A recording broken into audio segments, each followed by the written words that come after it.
Cool. What's up, everybody? Doing well tonight? Yeah, my name is Dewa. Hello, hello. You might see, am I scaring you guys? I do have a back brace on right now. Maybe I should just get it out of the way right up top, right? I fractured my spine doing double dutch at Bumbershoot.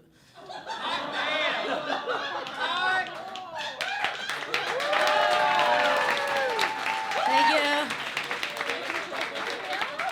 Thank you very much. I appreciate it because it was fucking painful.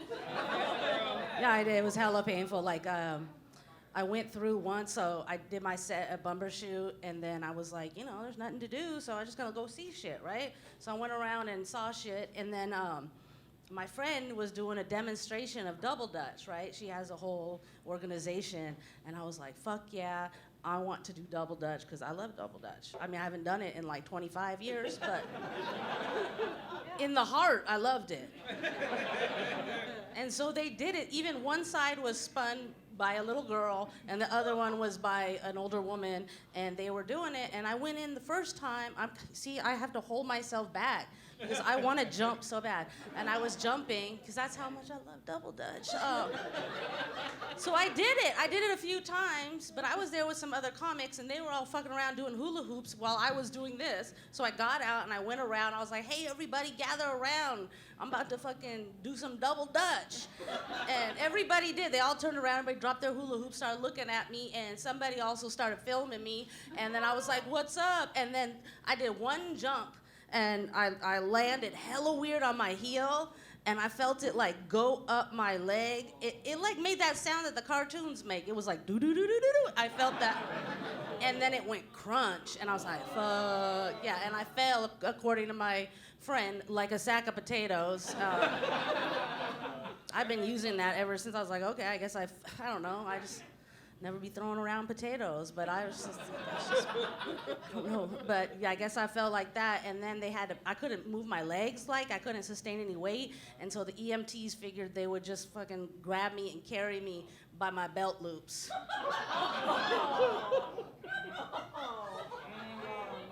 They were like gonna saw me in fucking half. There's like a fucking, there's like the route of least resistance there. I did. I felt like I was gonna be severed in half. But yeah, and then the EMT dude inside the tent, he was hella mean. And then I find out later from the other EMT that they call him Scary Terry behind his back.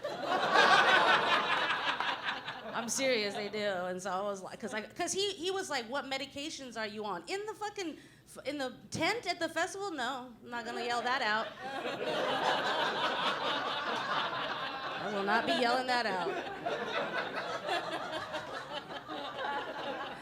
So yeah, they came, the ambulance came, I got in, and the other EMT, because I was trying to start a fight, so I was like, oh man, there was an EMT in there, and he was hella rude, because I told him I wasn't gonna give him my medications, and I don't think he needs it for what he was doing. He was just transporting me to the fucking ambulance, and he was like, he crossed it out on the paper, and he goes, refused. He wrote refused on it in triplicate now or whatever. He ripped a piece off and gave it to the guy in the ambulance. So, yeah, he was like, that's Scary Terry. He has a bad attitude.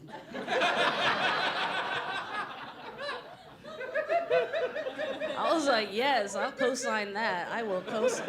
Scary Terry is the worst. So yeah, I went to and then they did an MRI. But this is the thing about the MRI. I don't know if you guys know. It feels like you're in a fucking coffin. They put you in there. You're like this. Look, I'm only 5'3" a little bit, and I'm not narrow as fuck or anything, but I'm also not the biggest person ever. But I went in through it, and they inflate these balloons, and they get you hella tight in there.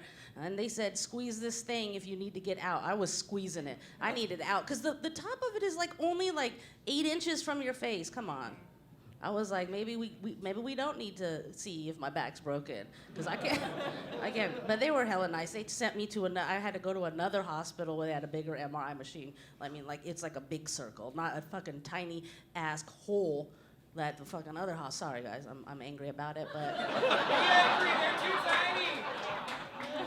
Yeah. So, yes. Yeah. Live my. I am. But I am I'm a single mom, so, you know, I got 2 kids. Yeah, thank you. Thank you. One time I was at a drag show performing, and I said I'm a single mom, and then somebody got up and goes, "Pay her." Thanks. And then somebody started throwing money at me.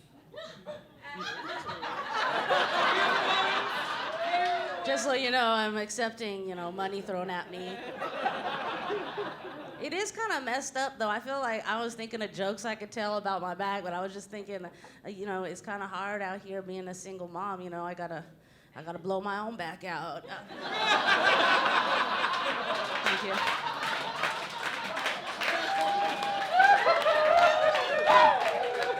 Thank you.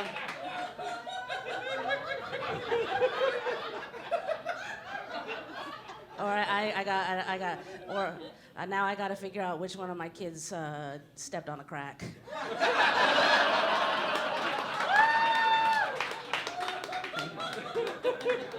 But yeah, it's crazy. It is crazy. Yeah, I'm a divorcee. I was married to a white man. A white man?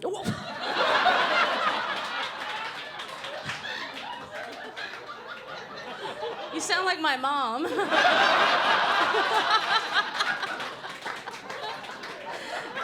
Yeah.